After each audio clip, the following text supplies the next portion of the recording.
వేధింపులు, మహిళల మీద అఘాయిత్యాలు, హత్యలు, అత్యాచారాలు రోజు రోజుకి పెరిగిపోతూ ఉన్నాయి. ఒక సంఘటనని మించి ఇంకొక సంఘటన. మహిళలు ఇంట్లో ఉన్న రక్షణ లేదు, కాలేజ్కి వెళ్ళినా రక్షణ లేదు, స్కూల్కి వెళ్ళినా రక్షణ లేదు, అలాగే పని ప్రదేశంలో కూడా మహిళలకి ఈ కూటమి ప్రభుత్వంలో రక్షణ లేని పరిస్థితి. వీటన్నిటికీ కారణం ఏంటంటే ఇన్ని సంఘటనలు జరుగుతూ ఉంటే ప్రభుత్వం అత్యంత నిర్లక్ష్యంగా వ్యవహరించడం వలన ఈ విధంగా రిపీటెడ్గా ఒకదాని మీద ఒకటి సంఘటనలు మనం వినాల్సిన దుస్థితి ఈ రాష్ట్రంలో కనిపిస్తూ ఉంది. ఈ రోజు తీసుకుంటే ఆ A1గా ఉన్న ల్యాబ్ అసిస్టెంట్ కళ్యాణ్ చక్రవర్తి తప్పించుకోవడం జరిగింది. అలాగే తీసుకుంటే ఆ మిగిలిన ల్యాబ్ టెక్నీషియన్స్ని సస్పెండ్ చేయడం జరిగిందంట. సస్పెండ్ ఎవరికి కావాలి? వాళ్ళకి కఠినమైన శిక్షలు పడాలి. ఈ రోజు తీసుకుంటే ఎన్ని సంఘటనలు మనం చూస్తున్నాం ఈ కూటమి ప్రభుత్వం అధికారంలోకి వచ్చాక. రోజుకి 70-80 సంఘటనలు మహిళల మీద అఘాయిత్యాలు జరుగుతున్నాయి. గంటకి 3-4 సంఘటనలు జరిగే పరిస్థితి. ముఖ్యంగా కళాశాలల్లో మహిళలకి కనీస రక్షణ లేని పరిస్థితి మనం చూస్తూ ఉన్నాం. ప్రభుత్వం, ముఖ్యమంత్రి గారు, డిప్యూటీ సీఎం గారు, హోమ్ మినిస్టర్ గారు అత్యంత నిర్లక్ష్యంగా వ్యవహరించడం వలన ఇలాంటి సంఘటనలు రిపీటెడ్గా జరుగుతూ ఉన్నాయి. వాళ్ళకి ఆ పనులు చేసే వాళ్ళకి భయం లేకుండా ఉండే పరిస్థితి మనం చూస్తూ ఉన్నాం. గతంలో చూసాం, కొన్ని నెలల క్రితం గొడ్లవల్లేరులో ఆ ఇంజనీరింగ్ కాలేజీలో అమ్మాయిలు బాత్రూమ్స్లో సీసీ కెమెరాస్ పెట్టి వాళ్ళకి ఎంత దారుణంగా ఇబ్బందులు పెట్టారో మనం చూసాం. ఆ సంఘటనలో ప్రభుత్వం అలాంటి పనులు చేసిన వాళ్ళకి అండగా నిలిచి ఏమీ లేదు అని చెప్పి అక్కడ విషయాన్ని కనుమరుగయ్యేట్టుగా చేయడం జరిగింది. అలాగే తీసుకుంటే ఇలాంటివి ఎన్నో సంఘటనలు. రాజమండ్రిలో నర్సింగ్ కాలేజ్ విద్యార్థిని ఒక వ్యక్తి వేధింపుల వలన ఆత్మహత్య చేసుకొని ఎన్నో రోజులు హాస్పిటల్లో ఉండి బ్రెయిన్ డెడ్ అయిపోయి చనిపోవడం జరిగింది. అలాగే తీసుకుంటే అనంతపురంలో ఇంటర్ విద్యార్థిని తన్మయి హత్య కావించబడ్డం మనం చూసాం.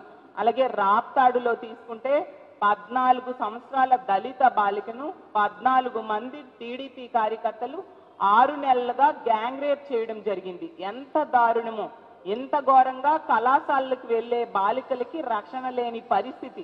ఎందుకు ఇలాంటి పనులు వీళ్ళు రిపీటెడ్గా చేస్తూ ఉన్నారు అంటే ఇన్ని సంఘటనలు జరుగుతూ ఉన్నా ప్రభుత్వం వాళ్ళ మీద కఠినమైన చర్యలు తీసుకోని పరిస్థితి. హోమ్ మినిస్టర్ గారు ఎంతసేపు స్టేట్మెంట్స్కే పరిమితం, లేదా జగనన్నని తిట్టడానికి ఆవిడ పరిమితం అవుతున్నారు తప్ప ఇలాంటి వాటి మీద యాక్షన్ తీసుకొని పరిస్థితి. ఇప్పుడు కాకినాడ సంఘటనే తీసుకుంటే ఎంత దారుణం అంటే పవన్ కళ్యాణ్ గారు, డిప్యూటీ సీఎం గారు మహిళల రక్షణ కోసం ఎన్ని కబుర్లు చెప్పారు. తాట తీస్తానన్నారు. మహిళల మీద ఎవరైనా చేయేస్తే తాట తీస్తానని చెప్పిన విషయం ఈ రాష్ట్రంలోని ఏ మహిళ కూడా మర్చిపోలేదు. పవన్ కళ్యాణ్ గారు, మీకు ఒకటే అడుగుతున్నాను మా వైఎస్ఆర్ కాంగ్రెస్ పార్టీ మహిళా విభాగం తరఫున, అలాగే ఆంధ్ర రాష్ట్రంలో ఉన్న మహిళల తరఫున, మీ సొంత జిల్లాలో మీరు మంత్రిగా ప్రాతినిధ్యం వహిస్తున్న మీ సొంత జిల్లాలో 50 మంది మహిళలకు నెల రోజులుగా ఒక దుర్మార్గుడు ఈ విధంగా శరీర భాగాలను ఫోటోలు తీసి వేధిస్తే ఎంతమందికి తాట తీశారు? మీరు ఎక్కడికి వెళ్ళిపోయారు డిప్యూటీ సీఎం గారు అని నేను అడుగుతూ ఉన్నాను. అలాగే హోం మంత్రి గారు, ఆవిడ సొంత జిల్లాకి పక్క జిల్లాలో ఈ సంఘటన జరిగింది, కాకినాడలో జరిగితే మరి హోమ్ మినిస్టర్ గారు మానవత్వం కోసం చాలా స్టేట్మెంట్స్ ఇచ్చారు, ప్రెస్ మీట్లు పెట్టారే, మరి మీకు మానవత్వం అనేది లేదా? 50 మంది ఆడపిల్లలు ఎంత దారుణంగా లైంగిక వేధింపులకు గురయ్యారు కదా, మరి మీరు ఎక్కడ స్పందించారు? ఏమాత్రం స్పందించిన సంఘటనలు ఇప్పుడు చెప్పిన ఏ సంఘటనలో కూడా మీరు ఒక మహిళా హోంమంత్రి అయ్యుండి కూడా మీరు స్పందించినట్టుగా దాఖలాలు లేవు. మీరు ఏం చెప్పారు హోంమంత్రి గారు? కూటమి ప్రభుత్వం అధికారంలోకి వచ్చింది, ఈ రాష్ట్రంలో ఉన్న మహిళలందరూ ప్రశాంతంగా నిద్రపోవచ్చు అని. ఎక్కడమ్మా ప్రశాంతంగా నిద్రపోతున్నారు? ఈ విధంగా వేధింపులకు, లైంగిక వేధింపులకు గురవుతూ ఉన్నారు. బాత్రూమ్స్ లో సీసీ కెమెరాలు పెడుతున్నారు, అలాగే లైంగిక వేధింపులతో వాళ్ళకి హత్యలు చేస్తున్నారు, అత్యాచారాలు చేస్తూ ఉన్నారు. 3 సంవత్సరాల ముక్కు పచ్చలారని చిన్నారుల మీద కూడా అత్యాచారం చేసి హత్యలు చేసిన సంఘటనలు మనం ఎన్ని వింటూ ఉన్నాం. మీరు ఏం చేస్తూ ఉన్నారు? ఏ ఒక్క సంఘటనలో అయినా మీరు వెళ్ళి ఆ కుటుంబానికి ధైర్యం చెప్పడం కానీ, అలాంటి తప్పుడు పనులు చేసిన వాళ్ళకి కఠిన శిక్షలు వేయడం కానీ హోంమంత్రి గారు చేశారా? ఆ కుటుంబానికి ఎటువంటి ఆర్థిక భరోసా అయినా ఈ ప్రభుత్వం ఇచ్చిందా అని అడుగుతున్నాను. అసలు ఈ కూటమి ప్రభుత్వం అధికారంలోకి వచ్చి 13 నెలలు కావస్తూ ఉంది. మరి 13 నెలలైనా కూడా ఈ మహిళల రక్షణ కోసం ఎటువంటి చర్యలు తీసుకోలేదు సరికదా. కనీసం ఒక సమీక్ష కూడా చెయ్యని పరిస్థితి మనం చూస్తూ ఉన్నాము. ఒక సమీక్ష చేయలేదు. అదే గతంలో జగన్మోహన్ రెడ్డి గారు అయితే దిశ వ్యవస్థను తీసుకొచ్చారు. దిశ చట్టాన్ని అసెంబ్లీలో ఆమోదం పొందేట్టుగా చేసి కేంద్రం దగ్గర అది పెండింగ్లో ఉన్నా కూడా అందులో ఉన్న అంశాలన్నీ మన రాష్ట్రంలో అమలయ్యేట్టుగా చేయడమే కాకుండా దిశ యాప్ తీసుకురావడం జరిగింది. ఆ దిశ యాప్ని 1,30,00,000 మంది మహిళలు ఈ రాష్ట్రంలో డౌన్లోడ్ చేసుకున్నారంటే ఎంతగా ఆ దిశ యాప్ ఒక భద్రతని భరోసాని ఈ రాష్ట్రంలో ఉన్న మహిళలకి ఇచ్చేది. అలాగే ఇలాంటి తప్పుడు పనులు చేసే వాళ్ళకి ఎంత భయాన్ని క్రియేట్ చేసేదో అర్థం చేసుకోవచ్చు. అలాంటి దిశ యాప్ని ఈ కూటమి ప్రభుత్వం అధికారంలోకి వచ్చాక ముఖ్యమంత్రి గారు, డిప్యూటీ సీఎం గారు, ముఖ్యంగా హోంమంత్రి గారు అసలు దిశ యాప్ లేదు, దిశ వ్యవస్థ లేదు అని పదే పదే చెప్పడంతో ఇలాంటి పనులు చేసే వాళ్ళకి భయం లేకుండా పోయింది. ప్రభుత్వం ఎంతసేపు కూడా తీసుకుంటే రెడ్ బుక్ రాజ్యాంగం ఎలా అమలు చేయాలి, ఏ విధంగా ప్రతిపక్ష నాయకుల మీద కక్ష సాధింపు చర్యలు చేయాలి, రాజకీయ నాయకుల మీదే కాకుండా ఐఏఎస్ అధికారులు, ఐపీఎస్ అధికారులు, మీడియా ప్రతినిధులు అందరి మీద కూడా కక్ష సాధింపు చర్యలు ఏ విధంగా చేయాలి అన్న దాని మీదే దృష్టి పెట్టారు. ఈ రాష్ట్రంలో ఉన్న పోలీస్ వ్యవస్థను అంతటినీ కూడా రెడ్ బుక్ రాజ్యాంగం అమలుకు కక్ష సాధింపు చర్యలకే వాడారు తప్ప మహిళల రక్షణ కోసం కానీ ప్రజల రక్షణ కోసం కానీ వాడని పరిస్థితి.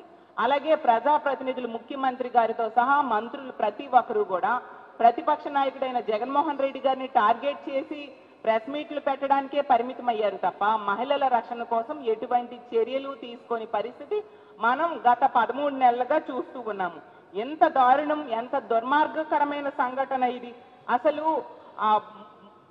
30 రోజులు పైగా 50 మంది మహిళల మీద ఈ విధంగా చేయడం ఎంతవరకు సమంజసం, దాన్ని ప్రభుత్వం ఉదాసీనతతో ఈ విషయంలో వ్యవహరించడం ఎంతవరకు న్యాయం, ఈ విషయాన్ని సాక్షి వెలుగులోకి తెచ్చాక వీళ్ళు ప్రతిస్పందించడం ఏంటి, అసలు ఈ రాష్ట్రంలో మహిళలకి రక్షణ ఎంత దారుణంగా ఉందా, మహిళల మాన ప్రాణాలు ఇలా గాలిలో దీపాల్లో ఉన్నాయా అని నేను అడుగుతున్నాను. అసలు ఎక్కువ సంఘటనలకి ముఖ్యమైన కారణం ఏంటంటే మద్యము, డ్రగ్స్, గంజాయినేమో 100 రోజుల్లో రూపుమాపుతాం, గంజాయిని ఉక్కుపాదంతో అణిచివేస్తామని లోకేష్ గారు, హోంమంత్రి గారు పదే పదే చెప్తూ ఉన్నారు. చూస్తే ఈరోజు ఎక్కడ చూసినా గంజాయి వెచ్చలవిడిగా దొరుకుతూ ఉండే పరిస్థితి మనం చూసాం. హోంమంత్రి గారు నివాసం ఉంటున్న విశాఖపట్నంలోనే గంజాయి వెచ్చలవిడిగా పండిస్తూ ఉన్నారు. ఈవెన్ జైల్లో కూడా గంజాయి పండిస్తున్న విషయం ఆవిడే కనిపెట్టిన విషయం మనందరము చూసాము. అంత ఘోరంగా గంజాయి పండించడమే కాకుండా గంజాయి రవాణా ఆమె సొంత నియోజకవర్గమైన పాయకరావుపేట మీదుగానే గంజాయి రవాణా రాష్ట్రం మొత్తానికి వెళ్తూ ఉండే పరిస్థితి మనం చూసాం. ముఖ్యంగా డ్రగ్స్, అసలు డ్రగ్స్ ఈ రోజు తీసుకుంటే డోర్ డెలివరీ జరిగే స్థాయికి డ్రగ్స్ ఆంధ్రప్రదేశ్ రాష్ట్రంలో అందుబాటులోకి తీసుకొచ్చారు. అంటే ఎంత విచ్చలవిడితనం. దీనికి కారణం ఏంటంటే ప్రభుత్వం తాలూకా నిర్లక్ష్యం, ప్రభుత్వం పట్టించుకోకపోవడం వలన ఈ కూటమి ప్రభుత్వం తాలూకా అసమర్థ పాలన వలన ఈ డ్రగ్స్ అనేవి ఈ రోజు విచ్చలవిడిగా దొరుకుతున్నాయి. హోమ్ మినిస్టర్ గా సాక్షాత్తు నివాసం ఉంటున్న విశాఖపట్నంలో మొన్ననే ఒక కాలేజీలో డ్రగ్స్ దొరికాయి అంటే ఎంత దారుణం. అందులో తెలుగుదేశం పార్టీ నాయకులు ఉన్నారు. ఇలా ఈ సంఘటనలన్నింటిలో కూడా, ఇలాంటి మహిళల మీద అఘాయిత్యాలన్నింటిలో కూడా మెజారిటీ సంఘటనల్లో తెలుగుదేశం పార్టీ నాయకులే కారకులుగా ఉండే పరిస్థితి మనం చూసాం. అంటే ఇక్కడ ఈ కూటమి ప్రభుత్వంలో ఇలాంటి తప్పుడు పనులు చేసే వాళ్ళకి శిక్షలు ఉండవు కాబట్టి ఎలాంటి తప్పుడు పనులైనా మహిళల మీద ఎలాంటి అఘాయిత్యాలైనా చేయొచ్చు అనేసి ఈ రాష్ట్రంలో ఉన్న దుర్మార్గులు విజృంభించి ముఖ్యంగా తెలుగుదేశం పార్టీ నాయకుల సపోర్ట్తో ఇలాంటి సంఘటనలు రిపీట్ అవుతూ ఉన్నాయి.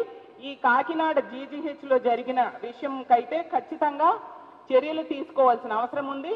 ఆ దుర్మార్గులకి కఠినంగా శిక్షించాలి. 24 గంటల్లో A1గా ఉన్న ఆ వ్యక్తిని పట్టుకొని శిక్షించాల్సిన అవసరం ఈ ప్రభుత్వం మీద ఉంది. అలాగే వాళ్ళకు సస్పెన్షన్ కాకుండా కఠినమైన శిక్షలు వాళ్ళకి వేయాల్సిన అవసరం ఉంది. అలాగే తీసుకుంటే గతంలో జగన్మోహన్ రెడ్డి గారు ఏ విధంగా అయితే ఇలాంటి సంఘటనలు జరిగిన వెంటనే త్వరగా ఆ ప్రాసెస్ విచారణ జరిగేట్టుగా చేయడానికి ఎన్నో తీసుకురావడం జరిగింది. ఫాస్ట్ ట్రాక్ కోర్టులు తీసుకురావడం జరిగింది. ఇలా ఎన్నో చర్యలు తీసుకున్నారు. వాటన్నిటిని కూడా ఈ ప్రభుత్వం కూడా అమలు చేసి ప్రజలకి ముఖ్యంగా మహిళలకి రక్షణ కల్పించాల్సిందిగా కోరుతున్నాను. ఈ 50 మంది అమ్మాయిలకి వెంటనే న్యాయం చేయాల్సిన అవసరం ఉంది. ముఖ్యంగా హోమ్ మినిస్టర్ గారు ఇప్పటికైనా స్పందించండి అమ్మా. మానవత్వం గురించి స్పీచ్లు ఇవ్వడం మానేసి ఆడపిల్లల మీద, అమ్మాయిల మీద ఇలాంటి అఘాయిత్యాలు జరుగుతూ ఉంటే మీరు స్టేట్మెంట్స్కే పరిమితం కాకుండా అక్కడికి వెళ్ళి వాళ్ళకి ధైర్యాన్ని ఇచ్చి, భరోసానిచ్చి అండగా నిలబడాల్సిందిగా కోరుతున్నాను. ఎప్పటికైనా ఇలాంటి పనులు చేసే వాళ్ళకి ఈ ప్రభుత్వం కఠినంగా శిక్షించాలి. ముఖ్యంగా పవన్ కళ్యాణ్ గారు తన సొంత జిల్లాలో ఎలాంటి సంఘటన జరిగినా తాట తీయకుండా కామ్గా కూర్చోవడం ఎంతవరకు సమంజసం? ఖచ్చితంగా కఠిన చర్యలు తీసుకోవాల్సిందిగా ప్రభుత్వాన్ని డిమాండ్ చేస్తూ సెలవు తీసుకుంటున్నాను.